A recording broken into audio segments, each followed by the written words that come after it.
الحمدللہ رب العالمین والصلاة والسلام علی سید المرسلین وعلی آلہ واصحابہ اجمعین، اما بعد، فقد قال اللہ تبارک وتعالی فی القرآن المجید والفرقان الحمید، اعوذ باللہ من الشیطان الرجیم، بسم اللہ الرحمن الرحیم، قل اللہم مالک الملک تؤتی الملک من تشاء وتنزع الملک ممن تشاء وتعز من تشاء وتذل من تشاء بیدک الخیر انک علی کل شیء قدیر، صدق اللہ العظیم۔ بزرگوں اور دوستوں، آپ میں سے اکثر و بیشتر حضرات اس بات سے واقف ہے کہ ہماری اس مجلس کا جو سلسلہ چل رہا ہے وہ اسماء حسنی پر،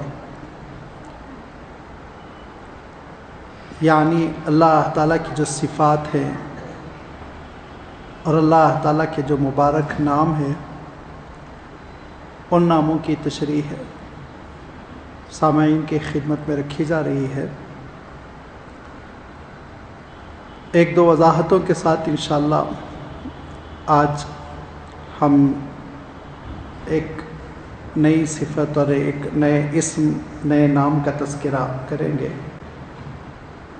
ان وضاحتوں میں پہلی وضاحت یہ ہے کہ اسماء حسنی کا علم رکھنا ہم سب کے لیے بہت ضروری ہے، بہت مفید ہے،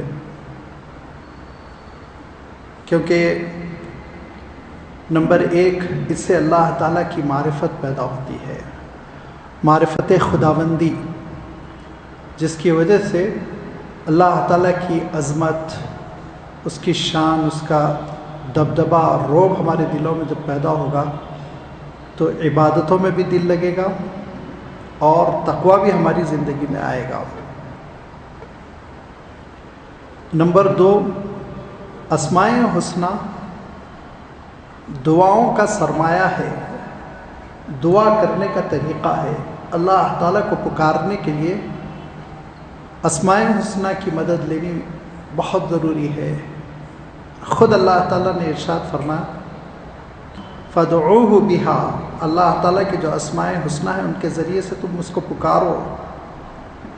اور حضور اکرم صلی اللہ علیہ وسلم کا بھی یہی معمول تھا، صحابہ کا بھی یہی معمول تھا کہ جب دعائیں کرتے تو اللہ تعالیٰ کے اسماء حسنی کا تذکرہ کرتے، رحمان، رحیم، مالک الملک، احکم الحاکمین، خیر الرازقین، احسن الخالقین، اللہ تعالیٰ کے ناموں کی دہائی دے کر اللہ تعالیٰ سے اس کی رحمتیں اور اس کا فضل مانگا کرتے تھے۔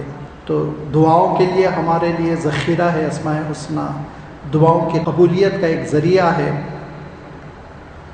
اور تیسرے یہ کہ اسماء حسنی سے اگر ہم واقفیت حاصل کریں اور ان کو سمجھیں تو ان کا ایک معنوی اثر ہماری شخصیت پر پڑتا ہے اور ہمارے اندر وہ جوہر نکھر کر آتے ہیں، وہ صلاحیتیں پیدا ہوتی ہیں جو اللہ تعالیٰ کے اسماء حسنی ہیں، اس کی صفات ہے، اس کے اندر بدرجہ عطم پائی جاتی ہیں، اس کا ایک پرتو، ایک عکس، ایک ریفلیکشن ہماری زندگی میں آتا ہے۔ جیسے کہ میں نے الرحمن الرحیم کی تشریح کرتے ہوئے بتایا تھا ہمارے اندر کیسے نرمی، مہربانی آنی چاہیے۔ تو یہ تین اہم ترین، دراصل اور بھی بہت سے فوائد ہیں لیکن میں تین کا مختصر تذکرہ کر رہا ہوں کہ اللہ تعالیٰ کی معرفت پیدا ہوتی ہے، دعاؤں کے لیے یہ سرمایہ بنتے ہیں اور ہماری عملی زندگی پر ان کا بڑا اچھا اثر پڑتا ہے۔ اسی لیے حضور اکرم صلی اللہ علیہ وسلم نے فرمایا کہ ان للہ 99 اسما ومن احصاها فقد دخل الجنہ، اللہ تعالیٰ کے 99 نام ہے، 99، آپ صلی اللہ علیہ وسلم نے ارشاد فرمایا۔ یہ ان 99 ناموں سے جو واقفیت حاصل کرے گا، فرمایا فقد دخل الجنہ، وہ تو جنت میں داخل ہو کر رہے گا۔ کیوں؟ اس لیے کہ ہمارا عقیدہ بھی بنے گا، ہمارا عمل بھی بنے گا، ہماری دعائیں بھی مقبول ہوگی، تو لازمی بات ہے جنت کا راستہ تو ہمارے لیے آسان ہو ہی جائے گا۔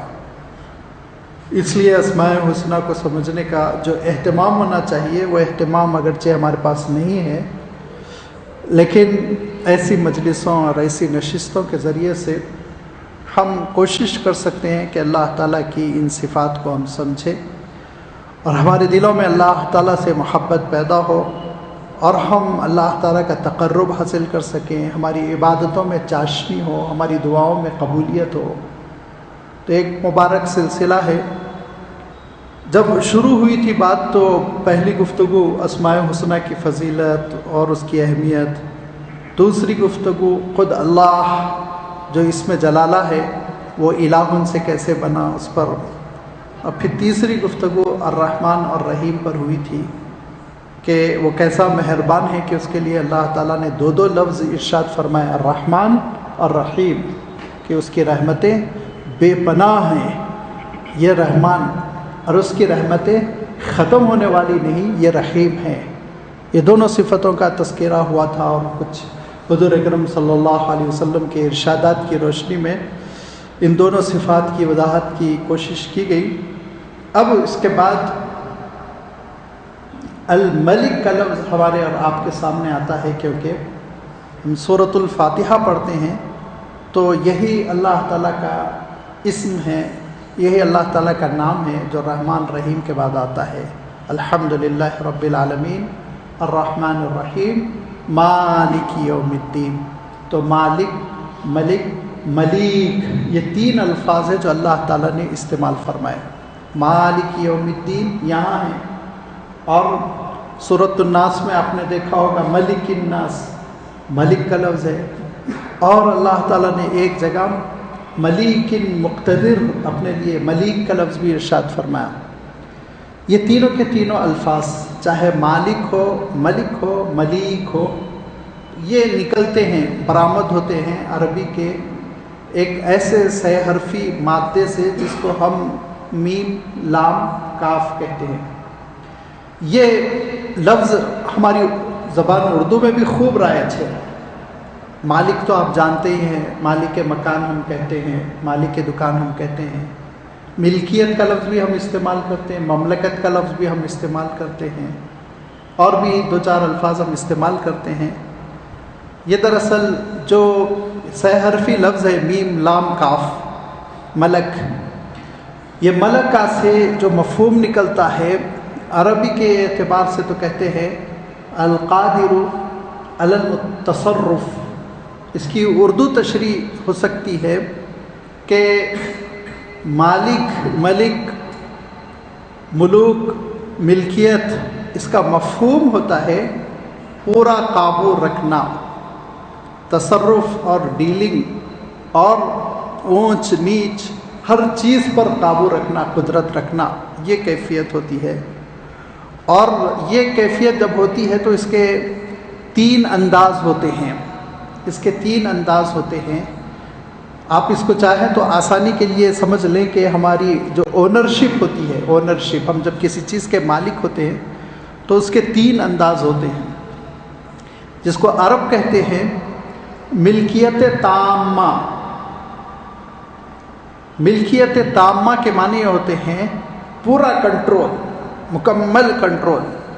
میں اس کا مالک ہوں، میں اس کو کھول کر اس کا پرزہ الگ کر کے ضائع کر سکتا ہوں، میں مالک ہوں، کوئی آبجیکشن نہیں کرے گا۔ زیادہ سے زیادہ آپس میں لوگ سرگوشی کریں گے کہ یہ صاحب کو دیکھیے، ان کا جو ہے کچھ دماغ چل گیا ہے کہ ایک اچھی خاصی چیز کو توڑ کر پھینک رہے ہیں، لیکن قانونی طور پر لیگلی کوئی نہیں روک سکتا مجھے۔ آپ کا گھر ہے، بہت اچھا بنا ہوا ہے ماشاءاللہ، لیکن آپ کا دل بھر گیا اس سے، آپ پورا گھر توڑ کر نیا بنائیے، آپ مالک ہیں، کوئی آپ کو نہیں روکے گا۔ یہ ہے ملکیت تامہ، اس کو آپ ذہن میں رکھیں۔ اور اس کے خلاف ایک ملکیت مقیدہ ہوتی ہے، ملکیت ہوتی ہے لیکن آپ ٹوٹل اس میں تبدیلی اور اس پہ تصرف اور منمانی چیز آپ اس میں نہیں کر سکتے۔ اس کی ایک آسان مثال میں دے دوں کہ آپ بازار گئے اور گائے بیل وغیرہ آپ نے کوئی چیز خریدی، خیر آج کل گائے بیل وغیرہ کی مثال دینے میں بھی ذرا ڈر ہوتا ہے، سمجھیے آپ نے کوئی جانور خریدا، ایک بکرا خرید لیا، لاٹھی لے کے آپ اس کو پیٹنے لگے، تو آپ دیکھیں گے قانون بھی آپ کو روکے گا، سوسائٹی بھی آپ کو روکے گی. آپ یہ نہیں کہہ سکتے میں نے 5,000 روپے دیے، میں مالک ہوں، میں مار رہا ہوں، آپ کو کیا آبجیکشن؟ آپ نہیں کہہ سکتے. ہو سکتا پولیس انٹرفیئر کرے، ہو سکتا آگے چل کے کیس اتنا بگڑ جائے، گرفتاری کی نوبت آ جائے. تو یہ جو ملکیت ہے، یہ ملکیت کنڈیشنل ہے، یہ اونرشپ کنڈیشنل ہے. کیسی کنڈیشنل ہے؟ اس کے لیے عربی اصطلاح استعمال کی گئی ملکیت مقیدہ. ایسی کنڈیشنل ہے کہ اس سے جو بینیفٹ ہے تم اٹھا سکتے ہو، اس کو نقصان نہیں پہنچا سکتے. یہ بہت سی چیزوں میں ہماری ملکیت اس طرح کی ہوتی ہے. اور آج کل تو آپ جانتے ہیں اپارٹمنٹ میں یہی ہماری ملکیت ہوتی ہے، سوراخ اس میں تھوڑی کر سکتے، ہم نیچے والے کے گھر میں پہنچ جائیں گے، لہذا اپنے ہی گھر میں آپ رہیں گے، فائدہ اٹھائیں گے، لیکن بڑی تبدیلی آپ اس میں نہیں کر سکتے. تو ملکیت تامہ، کمپلیٹ، ایبسولوٹ قسم کی اونرشپ، اس کو ذہن میں رکھیے. اور اس کے جسٹ اپوزٹ ہوتی ہے ملکیت مقیدہ، کنڈیشنل، فائدہ اٹھانے کی ملکیت. دوسری ملکیت ہوتی ہے ٹیمپروری ملکیت، عارضی قسم کی ملکیت، اور اس کے خلاف ہوتی ہے الملکیہ الکاملہ، کامل ملکیت، ہمیشہ باقی رہنے والی ملکیت. عارضی ملکیت، آپ نے کوئی چیز کرائے سے لے لی، سواریاں آپ نے کرائے سے لے لی، کار آپ نے 1 مہینے کے لیے معاہدہ کر لیا، اب آپ کے پاس ہے، آپ جہاں چاہے جا سکتے ہیں. لیکن 1 مہینے کے بعد، مدت ختم ہونے کے بعد آپ کو ریٹرن بھی کرنا ہے، اور اس میں آپ تبدیلی کے بھی مجاز نہیں ہیں. یہ ٹیمپروری قسم کی ملکیت ہوتی ہے. بہت ساری چیزوں میں ہم عارضی مالک ہوتے ہیں. ہم ٹرین میں سفر کرتے ہیں، پلین میں سفر کرتے ہیں، اپنے سیٹ کے مالک بنتے ہیں، مگر کب تک؟ ڈسٹنکشن آنے تک. اس کے بعد پھر ٹی ٹی خود آ کے اتار دے گا، ابھی آپ کی برتھ نہیں. آپ اس وقت تک پیر پھیلا سکتے ہیں جب تک کہ آپ کا اسٹیشن نہ جائے ٹکٹ میں، جہاں تک آپ کو اجازت نہ دی گئی ہو. تو بہت ساری چیزوں میں یہ عارضی ملکیت ہوتی ہے. اور اس کے مقابلے میں وہ ملکیت کاملہ ہے جو نہ ختم ہونے والی ہے، برابر جاری رہنے والی ہے. 2 قسم ہو گئی، ایک ملکیت تامہ اور ایک ملکیت کاملہ. اور ایک تیسری ملکیت ہوتی ہے. وہ تیسری ملکیت ایسی ہوتی ہے کہ ظاہر پر کنٹرول ہوتا ہے، اندرون پر کنٹرول نہیں ہوتا. عمومی ملکیت ہوتی ہے اور خصوصی ملکیت نہیں ہوتی ہے. جیسے آپ سعودیہ میں کیا کہتے ہیں؟ جلالت الملک، مالک ہے وہ، بادشاہ ہے. تو اس کے معنی ایک عمومی ان کی ملکیت ہے، لیکن گھروں میں گھس نہیں سکتے ہو، گھروں میں نہیں گھس سکتے. وہ عمومی ملکیت ہے، مالک ہے عمومی طور پر، لیکن ہر جگہ داخل ہو جائیں، وہ ہر چیز کر لیں، یہ ان کے لیے پاسبل نہیں. تو آپ یوں سمجھ لیجئے کہ جزویات پر حکومت نہیں ہوتی، جزویات پر اونرشپ جو ہے وہ چھوٹی چھوٹی چیزوں پر نہیں ہوتی، لیکن کلی جو ہوتی ہے، جو عام چیزیں ہوتی ہیں، اس پہ نگرانی ہوتی ہے، اس پہ ملکیت ہوتی ہے. یہ تینوں چیزیں میں کیوں عرض کر رہا ہوں؟ یہ تینوں چیزیں میں اس لیے عرض کر رہا ہوں کہ یہ تینوں چیزیں آپ سمجھیں گے تو اللہ تعالیٰ کے جو تینوں نام آئے ہیں، مالک، ملک اور ملیک، یہ تینوں ہم سمجھ سکیں گے.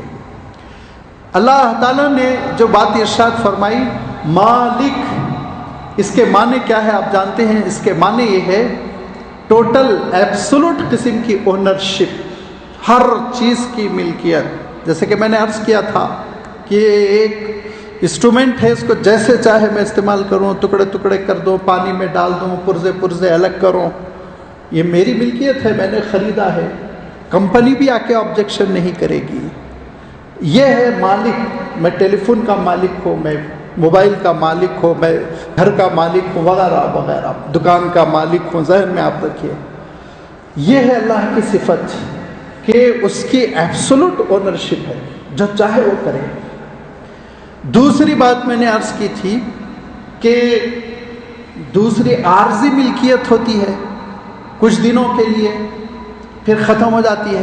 ملیک جو اللہ تعالیٰ نے ارشاد فرمایا، اس کے معنی ہوتے ہیں ہمیشہ باقی رہنے والی ملکیت۔ صرف دنیا میں اس کی ملکیت ہے، آخرت میں ختم ہو جائے گی، 100 سال کے لیے اس کی اونرشپ ہے، اس کے بعد ختم ہو جائے گی، نہیں، ملیک فعیل، ہمیشہ اس کی ملکیت باقی رہے گی۔ اور تیسری چیز میں نے یہ عرض کی تھی کہ بعض ملکیت ایسی ہوتی ہے کہ ہم نفع کے مالک ہوتے ہیں، اس کے اندر ہم تبدیلی نہیں کر سکتے، لہذا اللہ تعالیٰ کی تیسری صفت ہے ملک، کہ وہ ہر چیز کا مالک ہے، اندر بھی تبدیلی کر سکتا، باہر بھی تبدیلی کر سکتا، اس کو کوئی روکنے والا نہیں ہے۔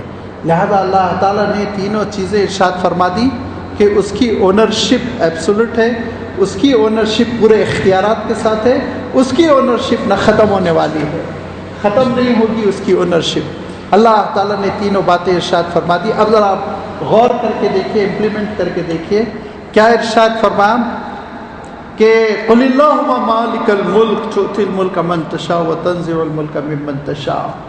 ساری دنیا کا اللہ تعالیٰ ایسا مالک ہے جس کو چاہے وہ اختیارات دے دے، جس سے چاہے اختیارات چھین لے، کوئی اعتراض نہیں کر سکتا۔ تو تعز من تشاء تذل من تشاء بیدک الخیر۔ اور اس عمومی حکومت کے ساتھ ساتھ، اس عمومی اقتدار کے ساتھ ساتھ، اس عمومی اونرشپ کے ساتھ ساتھ اللہ تعالیٰ اجزا کا بھی مالک ہے۔ میں نے عرض کیا تھا نا، بادشاہ صاحب گھر میں نہیں گھس سکتے۔ اگر ذرا عوام باشعور ہو اور پڑھے لکھے ہوں تو گھر میں گھس آئے تو وہ بادشاہ سلامت کو بھی پیٹ ڈالیں گے، ٹھیک ٹھاک کر دیں گے۔ گھر میں آپ کو گھسنے کی اجازت نہیں ہے، روڈ سڑکیں وڑکیں آپ دیکھ لیجئے۔ لیکن پروردگار کا عالم یہ ہے، گھر تو گھر، وہ آپ کے جسم میں اس کی حکومت داخل ہے، ملکیت آپ کے جسم میں ہے۔ اور جسم تو چھوڑ دیجئے، جسم کے چھوٹے چھوٹے آرگن پر اس کا آرڈر چل رہا ہے، وہ مالک ہے، وہ مالک ہے۔ وہ جب تک کہہ رہا ہے آنکھوں کے کیمروں کو دیکھنے کا کام کرو، اس کا حکم چل رہا ہے۔ وہ جس وقت کہہ دے گا ختم، بجھ جائے روشنی، میری آنکھیں اور آپ کی آنکھیں وہ سیاہ ہو جائیں گی، تاریک ہو جائیں گی، دیکھنے کے قابل نہیں رہ جائے گی۔ اس کا حکم چل رہا ہے دل پر، میرا حکم نہیں چل رہا ہے میرے دل پر۔ میں نہیں کہہ سکتا دل کو تو دھڑکتا رہے تو رک جا، لیکن اللہ تعالیٰ کا حکم چل رہا ہے۔ جس وقت وہ کہتا ہے دل کو، اے دل تو رک جا، تو پورے ڈاکٹرز کھڑے کے کھڑے رہ جاتے ہیں، اور ایک سیکنڈ کے لیے پھر آگے دل نہیں چلتا، وہیں رک جاتا، وہیں منجمد ہو جاتا ہے۔ اور اس پروردگار کا عالم یہ ہے کہ وہ پروردگار حکم دیتا ہے کہ اے دماغ تو کام کرنا چھوڑ دے، تو پھر دماغ کام کرنا چھوڑ دیتا ہے، انسان مفلوج ہو جاتا ہے۔ پوری میڈیکل سائنس وہ فیل ہو جاتی ہے، فلاپ ہو جاتی ہے، کچھ نہیں کر پاتی۔ اللہ تعالیٰ کا حکم اندر تک داخل ہے، ایک ایک جاندار اور جاندار کے ایک ایک آرگن میں اس کی ملکیت ہے۔ اور پھر اس کے ساتھ ساتھ چھوٹی چھوٹی چیزوں کے علاوہ بڑی بڑی چیزوں میں دیکھ لیجئے، سورج اس کی ملکیت میں، چاند اس کی ملکیت میں، سیارے اس کی ملکیت میں، پورے کائنات کا نظام اس کی ملکیت میں۔ اس پوری کائنات کا نظام جب ملکیت میں ہے تو ایسا بندو تم نہ سمجھو کہ سورج تو اس کے حکم سے چل رہا ہے اور جل رہا ہے، اور دنیا تو اسی کے حکم سے گھوم رہی ہے، لیکن چھوٹے چھوٹے درخت یہ تو میرے صحن میں لگے ہیں، میرے باغ میں لگے ہیں، اس کی تھوڑی حکومت ہے۔ نہیں، کیا فرمایا؟ درخت تو بہت بڑی چیز ہے میرے بندو، درخت کے پتے بھی بہت بڑی چیز ہے، درخت کا پھل بھی بہت بڑی چیز ہے۔ اور عربوں کے لیے پھل میں چونکہ سب سے زیادہ نمایاں چیز کھجور تھا، اسی لیے فرمایا ایک کھجور بھی بہت بڑی چیز ہے، اور کھجور کی گٹلی بھی بہت بڑی چیز ہے۔ لا یملکون من قطمیر، تم مالک نہیں ہو کھجور کی گٹلی کے جھلی کے بھی، تم مالک نہیں ہو، ارشاد فرمایا تم نہیں ہو مالک، ہم مالک ہیں۔ کھجور پر چڑھی ہوئی جھلی جو ہے چھوٹی سی باریک سی، کبھی کبھی تو ہم ایسا جلدی میں کھا جاتے ہیں کہ اس پہ غور بھی نہیں کرتے۔ سلیقے سے اگر آپ کھجور توڑیں تو اس گٹلی اور کھجور دونوں کے درمیان آپ دیکھیں گے ایک باریک سی جھلی ہے، کہا قطمیر اس کو کہتے ہیں، لا یملکون من قطمیر، من قطمیر کہا دنیا کی جتنی جھلیاں ہیں ان میں سے ایک بھی جھلی کے تم مالک نہیں، تم مالک نہیں، پروردگار مالک ہے۔ لہذا جہاں وہ حکومتوں کا مالک ہے، جہاں وہ مملکتوں کا مالک ہے، جہاں وہ اس پوری کائنات کا مالک ہے، وہاں چھوٹی چھوٹی چیز کا بھی وہ مالک ہے۔ لہذا یہ ہے اللہ تعالیٰ کی ملکیت، اور اسی ملکیت کے سلسلے میں اللہ تعالیٰ ارشاد فرماتا ہے کہ مالک یوم الدین، کئی جگہ یہ مالک کا لفظ اللہ تعالیٰ نے ارشاد فرمایا، تنہا قل اللہم مالک الملک، تنہا اللہ تعالیٰ مالک ہے۔ اب تم کو یہ غلط فہمی نہیں ہونی چاہیے کہ اللہ تعالیٰ کی ملکیت ٹیمپروری ہے، 100 سالہ ہے، 200 سال کی، 1000 سال کی ہے۔ ارشاد فرمایا ملیک مقتدر، اس کا اقتدار اور اس کی حکومت ہمیشہ جاری رہنے والی ہے، ختم نہیں ہوگی۔ لہذا دنیا میں چونکہ انسانوں کو غلط فہمی ہوتی ہے، انسان یہ سمجھتا ہے میں نے پلاٹ کا رجسٹریشن کروا لیا میں مالک ہوں، گھر میں نے بنوا لیا میں مالک ہوں۔ انسان یہ سمجھتا ہے کہ جانور میں نے، وہیکلس اور یہ سواریاں میں نے خرید لی میں مالک ہوں۔ ٹھیک ہے، اللہ تعالیٰ بھی اس کو یہ موقع دیتا ہے کہ تم ٹیمپروری ملکیت رکھو، اس کی شریعت میں بھی اس ملکیت کو ویلڈ قرار دیا گیا، اعتراف کیا گیا۔ لیکن یہ دھوکے میں نہ پڑو کہ یہ ہمیشہ تم مالک رہو گے، غرور میں نہ مبتلا ہو۔ یہ ارشاد، غرور میں مبتلا ہو جاؤ گے تو فرعون بن جاؤ گے، فرعون بن جاؤ گے جو یہ کہتا تھا کہ الیس لی ملک مصر، مصر کی ملکیت میری ہے۔ کیسی ملکیت مصر کی؟ کہتا تھا وہ ملک مصر جس میں نہریں بہ رہی ہیں، جو باغوں سے بھرا ہوا سرسبز و شاداب حسین ملک، میں ہوں اس کا مالک، یہ فرعون کہتا تھا۔ تو اللہ تعالیٰ نے بتایا انہیں نہروں میں سے تم ڈوب مر جانا اور ختم ہو جانا، کوئی چیز تمہاری باقی نہیں رہ جائے گی۔ تو ایک بڑا طویل چیپٹر ہے۔ یہ فرعونیت پیدا ہوتی ہے جب انسان اس غلط فہمی میں پڑ جاتا ہے کہ میں ہمیشہ کا مالک ہوں۔ فرمایا نہیں، تم ہمیشہ کے مالک نہیں ہو، بہت ٹیمپروری ہے تمہاری ملکیت، یہ اس وقت تک ہے جب تک کہ اللہ تعالیٰ تم کو اجازت دے رہا ہے۔ جب اللہ تعالیٰ کا حکم ہو جائے گا تمہاری ملکیت ختم ہو جائے گی۔ لہذا دنیا سے رخصت ہونے کے ساتھ ہی ملکیت ختم ہو گئی۔ اب سب کی ملکیتیں ختم ہو گئی، فرعون کی بھی، حامان کی بھی، قارون کی بھی، بڑے بڑے بادشاہوں کی، جلالت الملک کی، اور سب کی ختم ہونے کے بعد اب میدان حشر میں سب کھڑے ہوئے ہیں، اور ایک چھتری نہیں ہے سائے کے لیے، اور ایک چپل نہیں ہے پیر کی تپش کو بچانے کے لیے۔ اور آگے بڑھ کر میں کہوں، کیونکہ یہ بعینی ہی الفاظ حدیث میں آئے ہیں کہ جسم پہ کپڑے کا ایک ٹکڑا نہیں ہے۔ حضرت عائشہ نے فرمایا اللہ کے رسول عریاں ہوں گے تو ہم ایک دوسرے کو دیکھ کے شرمندہ نہیں ہوں گے؟ کہا بی بی وہاں موقع نہیں ہوگا شرمندہ اور دیکھنے ایکنے کا، وہاں تو جان پہ پڑی ہوئی ہوگی، وہاں تو ایسی مصیبت ہوگی۔ اور اس کی ایک کیفیت چھوٹی سی اللہ تعالیٰ نے ہم کو دنیا میں دکھا دی۔ حالت احرام میں ہم ہوتے ہیں اور خواتین کے چہرے کا پردہ نہیں ہے، لیکن الحمدللہ حاجی ایسا رونے میں تڑپنے میں لگا ہوا رہتا، وہ کسی عورت کو نہیں گھرتا، کسی عورت کو نہیں کرتا، اس کو اپنی فکر لگی ہوئی رہتی۔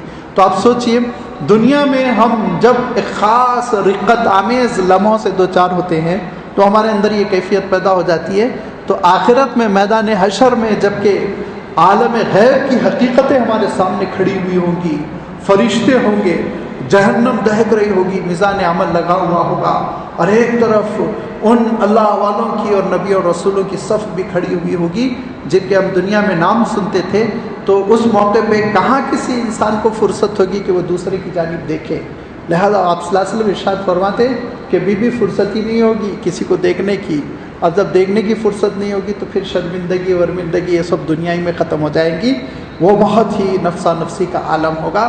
تو اس وقت بڑے بڑے بادشاہ، بڑے بڑے شہنشاہ، جن کا عالم یہ کہ جن کی جوتیاں بھی دبیز قالینوں پر پڑتی ہیں، ان کا عالم یہ ہوگا ننگے پیر، ننگے بدن، ننگے سر، پسینے میں شرابور، کسی کے گھٹنے تک پسینہ، کسی کے کمر تک پسینہ، کسی کے گلے تک پسینہ، کسی کے منہ میں جیسے جانور کے منہ میں لگام ہوتا ہے پسینہ گھس رہا ہوگا۔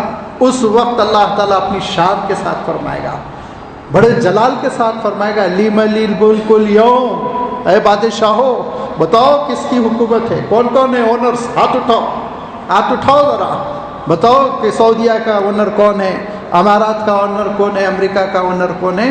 تو پھر ایک سکتہ، خاموشی، اور ایک دوسری جگہ اللہ تعالیٰ نے اور منظر کھینچا، میں بھی وہ آیت بھی پڑھ دیتا ہوں، خاموشی ہی خاموشی، تو خود اللہ تعالیٰ کی جانب سے جواب آئے گا للہ الواحد القہار، تنہا تنہا بس کنٹرول والے اللہ کی حکومت ملکیت ہے، اور کسی کی کوئی اونرشپ نہیں ہے۔ لوگوں کا کیا عالم ہوگا، اس ظالموں کا، بڑے بڑے حکمرانوں کا جو بغاوت کرتے ہیں، اللہ کے نظام کے خلاف چلتے ہیں، ان کا عالم یہ ہوگا کہ اللہ تعالیٰ ارشاد فرماتا ہے آج ظلم بہت ہو رہا ہے، میں اور آپ دیکھ رہے ہیں، اور ہر دن آپ اخبار دیکھیے، اس کی سرخیاں دیکھیے، اور اس کے بعد انسان خون کے آنسو رو دے تو کم ہے، جیسے ظلم ہو رہا ہے آج کل اس پوری دنیا میں۔ اور جو جنگل کا راج ہم بچپن میں الفاظ سنتے تھے تو معنی نہیں سمجھ میں آتے تھے، جس کی لاٹھی اس کی بھینس، آج کل ساری چیزیں سمجھ میں آ رہی ہے۔ چھوٹے چھوٹے معصوم بچے ٹرین میں سفر کر رہے ہیں اور ماں باپ کے پاس شام میں لاش پہنچ رہی ہے۔ یہ عالم ہو گیا، عالم یہ ہو گیا ہے کہ بچے اسکول جا رہے ہیں، بمباری ہو رہی ہے تو جلی ہوئی لاشیں واپس آ رہی، بچے اسکول جا رہے ہیں، فائرنگ ہو رہی ہے تو لاشیں گھروں آپ کو واپس آ رہی، ہاسپٹل میں مریض ایڈمٹ ہو رہے ہیں تو ہاسپٹل پہ بمباری ہو رہی، ملیا میٹ، مریض کے علاج کی ضرورت ہی نہیں۔ یہ کیفیت اس دنیا میں ہو گئی تو اللہ تعالیٰ ارشاد فرماتا ہے میرے بندو تم اس غلط فہمی میں نہ رہو، لا تحسبن اللہ غافلا عما یعمل الظالمون، ظالم جو کر رہے ہیں ان ظالموں کے کرتوتوں سے اللہ تعالیٰ کو ناواقف نہ سمجھو، ہرگز نہیں، ہرگز نہیں۔ ارشاد فرمایا انما یؤخرهم لیوم تشخص فیہ الابصار، ڈیلے کر رہا ہے، وہ ڈیلے کر رہا ہے، ڈھیل دے رہا ہے، مؤخر کر رہا ہے ان کے مسئلے کو، لیوم، ایک ایسے دن تک جس دن آنکھیں پتھرا جائیں گی، لیوم تشخص فیہ الابصار مہطعین مقنعی رؤوسہم، اس دن عالم یہ ہوگا کہ جیسے کہ پتھر اور لوہے کی ان کی گردنیں اٹکی کھڑی ہوئی ہوں گی، آنکھیں پھٹی ہوئی ہوں گی، اور وَأَفْئِدَتُهُمْ هَوَىٰ، اور ان کے سینے ایسا پھٹ رہے ہوں گے، ہوا ہو رہے ہوں گے مارے دہشت اور ہیبت کے، اور آنکھیں ان کی پتھرائی ہوئی ہوں گی۔ اس دن اللہ تعالیٰ کے دربار میں یہ جب کھڑے ہوئے ہوں گے ذلت کے ساتھ، اس دن اللہ تعالیٰ پوچھے گا کہ تم کو چند دنوں کی میں نے ملکیت دی تھی، حکومت دی تھی، تو تم نے کیا کیا تھا؟ اس کے بعد ارشاد فرمایا پھر ان کو جہنم میں جو جھونکا جائے گا اور ہمیشہ ہمیشہ کے لیے جھلستی ہوئی آگ میں وہ جو ڈالے جائیں گے تو ان کے آج کے پورے نخرے ختم ہو جائیں گے۔ تو ارشاد فرمایا عارضی ملکیت تم کو نشے میں نہ ڈال دے، غرور میں مبتلا نہ کرے، یہ بہت ٹیمپروری ہے، بہت جلد تم سے چھینی جانے والی ہے، دیکھتے دیکھتے تمہارے ہاتھوں سے نکل جائے گی۔ کتنے بادشاہوں کو ہم نے خود اپنی آنکھوں سے اور اپنے کانوں سے ان کے مرنے کی اور ان کی حکومت سے نکال کر ان کو پھینک دینے کی خبریں پڑی، کتنے بادشاہوں کو، بڑے بڑے بادشاہوں کو۔ ترکی کے محل میں جائیے آپ، اتنا بڑا اور اتنا حسین اور اتنا خوبصورت محل ہے سمندر کے کنارے استنبول میں کہ اس محل کا عالم یہ، اس محل کا ایک ایک کمرہ شاید ہمارے حیدرآباد کی پوری پوری حویلیوں پہ بھاری ہو جائے، ایک ایک کمرہ، ایک ایک کمرے کا ایک ایک فانوس اتنا بڑا ہے کہ وہ فانوس کے مقابلے میں دنیا میں اس سے بڑا فانوس نہیں، قالینیں، بچھے ہوئے صوفے، ایک ایک چیز آپ سنتے چلے جائیے، آپ جا کر دیکھ سکتے ہیں۔ لیکن جس بادشاہ نے محل بنایا تھا وہ محل میں چند دن بھی نہیں رہ سکے، ان کی فوج نے بغاوت کی، کمال اتات ترک اس فوج کا سربراہ تھا اور اس نے بادشاہ کو قید کر دیا، جلا وطن کر دیا، ان کا ختم ہو گیا قصہ، خود محل میں رہنے لگا۔ چند ہی دنوں کے بعد اس کا ہارٹ اٹیک ہوا، وہ مر گیا۔ اور آپ جا کر دیکھیں جس وقت وہ مرا اس وقت ہی گھڑیوں کو بند کر دیا گیا، آج تک اسی ٹائم پہ گھڑیاں رکی ہوئی اس محل کی، نہیں لطف اندوز ہو سکا۔ آج اگر لطف اندوز ہو رہا ہے تو سیاح، ٹورسٹ تماشا دیکھنے کے لیے آ رہا ہے، لطف لے رہا ہے، فانوسوں کو گھور رہا ہے، قالینوں کو دیکھ رہا ہے، لیکن بنانے والوں کو کچھ نہ ملا۔ اتنی عارضی ملکیت ہے، یہ اتنی عارضی ملکیت ہے کہ یہ دنیا کی ملکیت ہم کو دھوکے میں ڈال دیتی ہے، جس کے لیے ہم بڑی محنت کرتے ہیں، بڑی محنت کرتے ہیں، اور جب انجوائے کرنے کا وقت آتا ہے، لطف لینے کا وقت آتا ہے تو ہم موت سے دوچار ہو جاتے ہیں، اللہ تعالیٰ ملکیت چھین لیتا ہے۔ تاریخ بتاتی ہے، آپ حیدرآباد کے رہنے والے، آپ جا کر دیکھ لیں فلک نما پیلس، آپ جا کر دیکھ لیں کنگ کوٹھی، آپ جا کر دیکھ لیں خلوت پیلس، آپ جا کر دیکھ لیں تاج محل، آپ جا کر دیکھ لیں لال قلعہ، آپ جا کر دیکھ لیں فتح پور سیکری کا قلعہ، یہ ساری تاریخی عمارتیں یہی داستان بیان کر رہی ہیں کہ بہت جلد اللہ تعالیٰ ان عارضی مالکوں کو محروم کر دینے والا ہے۔ لہذا ہماری ملکیت عارضی ہے، اللہ تعالیٰ کی ملکیت دائمی ہے، ایسی دائمی ہے، اس کے لیے ارشاد فرمایا للہ میراث السماوات والارض، یہ میراث تو لوٹ کر آئے گی اللہ تعالیٰ کے پاس اور اللہ تعالیٰ کے پاس رہے گی۔ اب جب اللہ تعالیٰ کی ملکیت تامہ بھی ہے، اللہ تعالیٰ کی ملکیت کاملہ بھی ہے، اور اللہ تعالیٰ کا اختیار نہ ختم ہونے والا، غیر مشروط بھی ہے، کوئی کنڈیشنل نہیں ہے، تو پھر بندوں کی ذمہ داری بنتی ہے کہ ہم سب اس کے مملوک ہیں، ہم سب اس کی اونرشپ میں ہیں، لہذا ہم اپنے مالک کا اختیار، اپنے مالک کا حکم مانے۔ یہ ہے اس کا نتیجہ، یہ ہے اس کا نتیجہ۔ اسی لیے اللہ تعالیٰ نے حکم دیا کہ اللہ تعالیٰ کی فرما برداری کرو۔ جب تم اعتراف کرو گے تو اللہ تعالیٰ تم کو آسمانی بادشاہت اور روحانی ملکیت عنایت فرمائے گا قیامت کے بعد جنت کی شکل میں۔ اور کیا فرمایا؟ ارشاد فرمایا اللہ تعالیٰ نے جب جنت کا فیصلہ ہو جائے گا، حتی اذا جاؤوها وفتحت ابوابها وقال لهم خزنتها سلام علیکم طبتم فادخلوها خالدین، کہ جب اعلان ہو جائے گا ہمیشہ رہنے کے لیے تم جنت میں داخل ہو جاؤ، تو کہیں گے قالوا الحمد للہ الذی صدقنا وعدہ، کہ پروردگار کی تعریف جس نے وعدہ پورا کیا، وَأَوْرَثَنَا الْأَرْضَ نَتَبَوَّأُ حَيْثُ نَشَاءُ، اور یہ اس سرزمین کا ہم کو اس نے مالک بنا دیا، نَتَبَوَّأُ حَيْثُ نَشَاءُ، جہاں چاہے ہم رہیں، یہاں کوئی کنڈیشن نہیں، یہاں کوئی ٹائم پیریڈ کا لمٹ نہیں، یہ آپ کو آسمانی بادشاہت اور خالدین فیہا ہمیشہ رہنے کا پروانہ ملے گا۔ اس وقت جب کہ انسان اللہ تعالیٰ کو اپنا مالک بنا کر، اپنا مالک مان کر اس کی اطاعت کرے، اور جو نہیں کرتا ہے اس کے سلسلے میں اللہ تعالیٰ نے جانوروں کی مثال دی۔ کیا ارشاد فرمایا؟ وَالْعَادِيَاتِ ضَبْحًا فَالْمُورِيَاتِ قَدْحًا فَالْمُغِيرَاتِ صُبْحًا فَأَثَرْنَ بِهِ وَقْعًا فَوَسَطْنَ بِهِ جَمْعًا إِنَّ الْإِنسَانَ لِرَبِّهِ لَكَنُودٌ۔ دیکھو یہ دوڑتی ہوئی گھوڑیاں، یہ تم کو ایک میسیج دیتی ہے۔ یہ ان گھوڑیوں کا عالم یہ ہے کہ مالک ان کے اوپر بیٹھ گیا، اور مالک کون ہے؟ جو کچھ پیسے دے کے ان کو خریدا، کچھ اللہ تعالیٰ کی گھاس ان کو کھلاتا ہے، اور اللہ تعالیٰ کا دیا ہوا پانی ان کو پلاتا ہے، اتنا ہی مالک ہے۔ نہ گھاس اس کے کارخانے میں پیدا ہوتی ہے، نہ پانی، اور نہ اس کے کارخانے میں گھوڑی بنی ہے۔ اس نے ایک ریٹ دے کے گھر لے آیا اور کھلا پلا رہا ہے اللہ کی ملکیت میں سے، تو اب یہ مالک بن کر بیٹھ گیا، اب دوڑا رہا، کتنا دوڑا رہا ہے، ہانپ رہی ہے، سانسیں پھول رہی، دوڑ رہی ہیں، لیکن مالک کہہ رہا ہے نا، مالک کہہ رہا ہے۔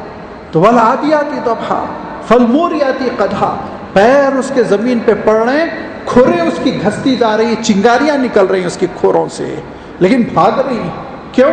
اس کا مالک کہہ رہا ہے نا دوڑنے کے لیے۔ اچھا چلیے یہ تو ہو گیا نارمل۔ ارشاد فرمایا کہ فَوَسَطْنَ بِهِ جَمْعًا، دوڑتے دوڑتے دوڑتے کبھی کبھی لشکروں میں اور دشمن کے نرغے میں لے کے جاتا ہے اپنی گھوڑیوں پر، اور دشمن کے نرغے میں جب لے کے جاتا ہے، اور جب دشمن کے سپاہی دیکھتے ہیں کہ یہ دوڑتا ہوا گھوڑے پہ آ رہا ہے، تو اس کے اوپر حملہ بعد میں کرتے ہیں، پہلا حملہ بیچاری گھوڑی پہ کرتے ہیں، اس کے گھٹنوں پہ تلوار مارتے ہیں تاکہ وہ بیٹھ جائے تو اوپر کے سپاہی کو ختم کرے، لیکن وہ اپنے گھٹنے توڑوا رہی ہے اور اپنی جان کو جوخم میں ڈال رہی ہے اور اپنے آپ کو موت کے منہ میں دھکیل رہی ہے، کیوں؟ مالک کہہ رہا ہے نا۔ لیکن ارشاد فرمایا ان الانسان لربہ لکنود، انسان اپنے مالک کا بڑا نافرمان، بڑا نافرمان، اللہ تعالیٰ کے دیے ہوئے غلے سے، غذا سے کھانا کھاتا ہے، اللہ تعالیٰ کے دیے ہوئے پانی سے پیاس بجھاتا ہے، اللہ تعالیٰ کے دیے ہوئے پلاٹ پر گھر بناتا ہے، اللہ تعالیٰ کی دی ہوئی نعمتوں میں زندگی بسر کرتا ہے، لیکن اپنی جان دینا تو بہت بڑی بات، نیند بھی قربان نہیں کرنا چاہتا اپنے مالک کے لیے، ایک ٹائم کا کھانا نہیں قربان کرنا چاہتا ہے۔ ان الانسان لربہ لکنود، کنود کا لفظ ارشاد فرمایا، کنود اس ناشکرے کو کہتے ہیں جو اپنے مالک کی شکر گزاری نہیں کرتا، عربی کے اعتبار سے ان الانسان لربہ لکنود، تو اتنا گیا گزرا ہے کہ اپنے جانوروں سے، اپنے کتوں سے وفاداری لیتا ہے، اپنے گھوڑوں سے پورا کا پورا کام لیتا ہے، اپنے جانوروں کو کاٹ کر ان کا گوشت کھاتا ہے، لیکن خود جب اپنے رب کا، اپنے مالک کا معاملہ آتا ہے تو طوطا چشم بن جاتا ہے، اس کا نافرمان بن جاتا ہے۔ لہذا ارشاد فرمایا کہ ایسی زندگی سے بچنے کے لیے اور جانوروں سے بھی ابتر زندگی سے بچنے کے لیے تو اپنے پروردگار کے شکر گزار بنو، مطیع بنو، فرما بردار بنو، اس کی اطاعت کرو گے تو تمہارے مقامات بہت بلند ہوں گے۔ حضرت شقیق بلخی رحمۃ اللہ علیہ ایک بڑے بزرگ تھے، آپ نے نام سنا ہوگا،